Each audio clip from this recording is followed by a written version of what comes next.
আসসালামু আলাইকুম সবাইকে। আশা করি সবাই ভালো আছেন, সুস্থ আছেন। আজকে খুবই গুরুত্বপূর্ণ একটা বিষয় আলোচনা করব, যেটা ইতিমধ্যে আপনারা ভিডিও থাম্বনেল বক্সে দেখতে পেয়েছেন।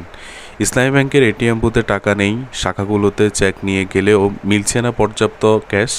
হঠাৎ করে দেশের অন্যতম বৃহত্তম এই ব্যাংক কি এমন ঘটনা যে মানুষ নিজের জমা টাকা তুলতেই ভোগান্তিতে পড়ছে?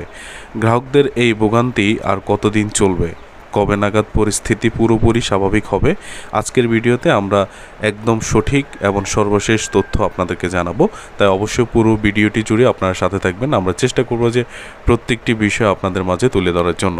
ওকে, প্রথমে চলে যাচ্ছি আমাদের যে বিষয়টি আমরা দেখব যে এই সূত্রপাতগুলো আমরা কোথায় থেকে পেয়েছি। আমরা বিভিন্ন সূত্রপাত থেকে বা বিভিন্ন গণমাধ্যমের থেকে আমরা আজকে নিউজটি কালেকশন করেছি।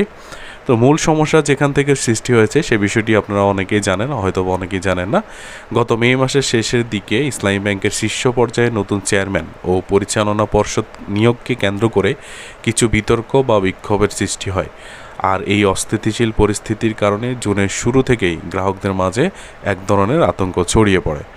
অনেকেই ব্যাংক থেকে তাদের আমানত বা জমানো টাকা একযোগে তুলতে শুরু করে। বাংলাদেশের ব্যাংকের তথ্য অনুযায়ী জুনের প্রথম 9 দিনেই গ্রাহকরা প্রায় 6,000 কোটি টাকা তুলে নিয়েছেন। যখন একটি ব্যাংক থেকে হঠাৎ করে অস্বাভাবিক মাত্রায় বিপুল পরিমাণ টাকা উত্তোলনের চাপ আসে, তখনই সাময়িকভাবে নগদ টাকা বা তারল্য সংকট তৈরি হয়। এই অতিরিক্ত চাপের কারণেই মূলত এটিএম বুথ বা কিছু শাখা তারা টাকা দিতে ব্যর্থ হচ্ছে। এ বিষয়টি অনেকেই প্রশ্ন করেছেন যে কেন এটিএম বুথ বা ইসলামী ব্যাংকের শাখাগুলোতে টাকা নেই। আজকের এই বিষয়টি থেকে আপনারা আশা করি বুঝতে পেরেছেন। মূলত বিষয় হচ্ছে যে চেয়ারম্যানকে বা পরিচালনা পর্ষদকে নিয়ে যে বিতর্ক তৈরি হয়েছিল, সে বিতর্ক যখন সারা দেশে ছড়িয়ে পড়ে, একযোগে দেশের বিভিন্ন আমানতকারী তারা প্রত্যেকটি শাখা থেকে টাকা উত্তোলন করা শুরু করে। বাংলাদেশ ব্যাংকের তথ্য অনুযায়ী প্রায় 6,000 কোটি টাকা একযোগে তুলি ফেললে সেক্ষেত্রে কিন্তু নগদ টাকা বা নগদ যে তারল্য সংকট সেটা তৈরি হয়। এই ক্ষেত্রে এটিএম বুথগুলোতে বা শাখাগুলোতে টাকা দিতে ব্যর্থ হয়েছিল ইসলামী ব্যাংক। এর পরবর্তীতে যেহেতু সমস্যা তৈরি হয়েছে, এখন সমাধানের বিষয়ে আসা যাক। আজকে যেহেতু আমরা সমাধান বা কবে থেকে টাকা পাও না সে বিষয়টি একটু আলোচনা করব।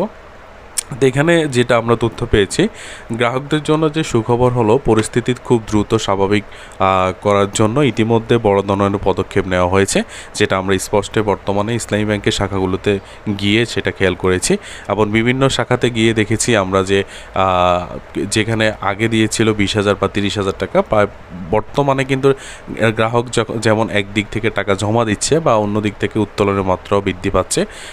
ঠিক যেমনটা আগে দেখছিলাম যে 20,000 টাকা উত্তোলনের ক্ষেত্রে 20,000 টাকা দিয়েছে বা যারা চাহিদা অনুযায়ী টাকা তুলতে চেয়েছিল যারা টাকা তুলতে পারেনি, কিন্তু বর্তমানে দেখতে পাচ্ছি যে যেহেতু জমার পরিমাণও বাড়ছে এবং টাকা উত্তোলনের পরিমাণও বেড়েছে এবং টাকা পর্যাপ্ত পরিমাণে ক্যাশ সাপোর্ট দিতে পারছে। তো কেন্দ্রীয় ব্যাংকের জরুরি সাপোর্টের পরিস্থিতি যদি আমরা দেখি, যে বাংলাদেশ ব্যাংক গত 14 জুন ইসলামী ব্যাংকে প্রায় 2,500 কোটি টাকা বিশেষ তারল্য সহায়তা দিয়েছে এবং জরুরি ঋণ দিয়েছে এবং প্রায় মোট 10,000 কোটি টাকা সহায়তা দেওয়ার যে পরিকল্পনা সেটা তারা দিবে বলে আশ্বাস করেছে। ভারপ্রাপ্ত এমডি আশ্বাস করেছে, ইসলামী ব্যাংকের ভারপ্রাপ্ত যিনি এমডি আছেন, ব্যবস্থাপনা পরিচালক আলতাফ হোসেন জানিয়েছে, কেন্দ্রীয় ব্যাংকের এই ফান্ড পাওয়ার পর থেকে ডিজিটাল লেনদেন, চেক ক্লিয়ারিং এবং এটিএম বুথগুলোতে নগদ টাকা সরবরাহ স্বাভাবিক করার কাজ দ্রুত চলছে। তাহলে বোঝা যাচ্ছে যে ইসলামী ব্যাংকে যে তারল্য সংকট দেখা দিয়েছে সেটা পরিস্থিতিকে মোকাবেলা করার জন্য বাংলাদেশ ব্যাংকের পক্ষ থেকে যে সাপোর্টটা দিয়েছে, তারপর থেকে কিন্তু ডিজিটাল লেনদেন বলতে হচ্ছে ইএফটি, আরটিজিএস বা আপনারা যারা ঘরে বসে সেলফিন বা ইন্টারনেট ব্যাংকিং ব্যবহার করে বিভিন্ন জায়গায় টাকা স্থানান্তরের যে বিষয়টি সেটা করেছিলেন, যেটা বন্ধ ছিল, বর্তমানে সেটা চালু আছে এবং চেক ক্লিয়ারেন্সের বিষয়টি ইতিমধ্যে চালু হয়েছে এবং হচ্ছে এটিএম বুথগুলোতে সরাসরি প্রচুর পরিমাণে টাকা দিতে না পারলেও মোটামুটিভাবে টাকা দিতে পারছে বলে মনে হচ্ছে। যেখানে হয়তো বা 20,000 টাকা উত্তোলন করা যেত সেখানে 5,000 টাকা করে দেওয়া হয়েছে। আমানতকারী নিরাপত্তার স্বার্থে বাংলাদেশ ব্যাংকের গভর্নর থেকে যে বিষয়টি আমরা জানতে পেরেছি সেটা হচ্ছে, মোস্তাকুর রহমান স্পষ্ট জানিয়ে দিয়েছেন যে আমানতকারীদের আতঙ্কিত হওয়ার কোনো কারণ নেই। এই ক্ষেত্রে গ্রাহকদের টাকা সম্পূর্ণ নিরাপদ এবং যে কোনো সময় টাকা তুলতে আর কোনো সমস্যা হবে না বলে জানিয়েছে বাংলাদেশ ব্যাংকের বর্তমান যিনি গভর্নর আছেন। সর্বশেষ তথ্য বা সর্বশেষ যে আপডেট অনুযায়ী আমরা পেয়েছি সেটা হচ্ছে, ইসলামী ব্যাংকের পক্ষ থেকে সর্বশেষ একটা সতর্ক বার্তা দেওয়া হয়েছে, যেটা 20 জুন দেওয়া হয়েছে হয়েছে যে ইসলামী ব্যাংকের একটি সতর্কবার্তা জারি করা হয়েছে। সেখানে আমরা দেখেছি যে বলা হয়েছে যে ব্যাংকের স্বাভাবিক কার্যক্রমে কেউ বাধা সৃষ্টি করলে আইনি ব্যবস্থা নেওয়া হবে। বর্তমানে ব্যাংকে টাকা জমা হওয়া এবং উত্তোলনের পরিমাণ অনেকটাই সমান পর্যায়ে চলে এসেছে, অর্থাৎ আতঙ্ক কেটে গিয়ে গ্রাহকদের আস্থা ফিরতে শুরু করেছে। এছাড়াও আমরা দেখেছি যে ইসলামী ব্যাংকের পক্ষ থেকে আরও একবার জানানো হয়েছে যে যারা বিগত সময় বা যারা আতঙ্কিত হয়ে যাদের এফডিআর বা হচ্ছে আপনার বিভিন্ন ডিপিএস স্কিমগুলো ভেঙেছে এবং ভাঙার পরবর্তীতে যারা টাকাগুলো উত্তোলন করে নিয়ে গেছে, পরবর্তীতে ইসলামী ব্যাংকের পক্ষ থেকে জানানো হয়েছে যে পুনরায় যদি সেগুলো আবার জমা দিয়ে দেয় তাদের সেই ক্ষেত্রে কোনো প্রকার চার্জ ধার্য করা হবে না এবং অ্যাকাউন্টগুলো মূলত হচ্ছে আবার আগের মতোই পরিচালনা করা হবে।